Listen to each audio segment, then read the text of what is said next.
No Devotion were discussing what kind of videos they loved, and I was talking to all my boys, Lee especially, and we were talking about, how we're not a fan of storyline videos that often, how they don't come together to tell a story that's usually compatible with the song at all. And we were going through our favorite videos, and they were the ones that had the most striking visual elements. So we decided, instead of trying to make some story out of this, what if we just had a visual treatment, how it's something that matched the energy of the song, that matched the brightness of the song. We wanted something that would just complement the music, it was the picture for the sound. And that's something that we kept talking about, was how to match our songs with visuals. This one we kind of, for Permanent Sunlight, we took sort of influence from our projections that we use every night when we play live.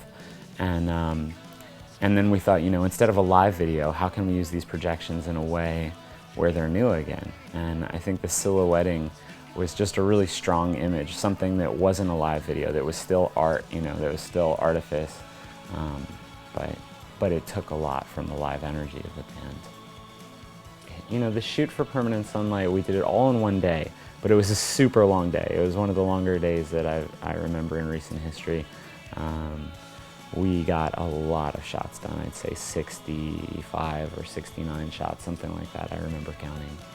Well, the guys in No Devotion said it was their favorite video shoot they've ever done.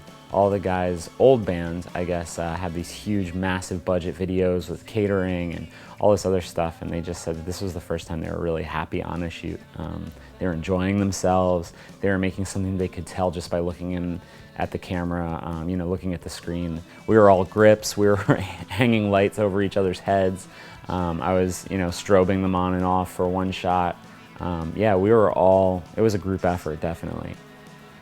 The last shot of the day, we had like a smoke machine, a fogger, or whatever you want to call it. And it just wouldn't fill up the space because the studio was so massive.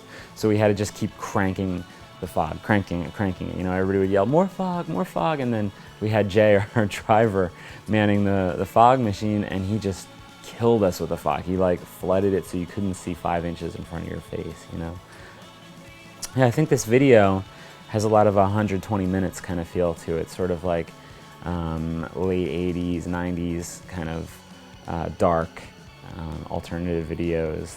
That was like a lot of the inspiration behind it, kind of like, I always loved tuning in and seeing, Sonic Youth hosting a video and then watching Cocteau Twins and, Curve and stuff like that.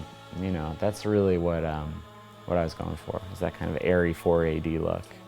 Yeah, no, I think we'll be working on a really different video very soon for one of the more unexpected tracks.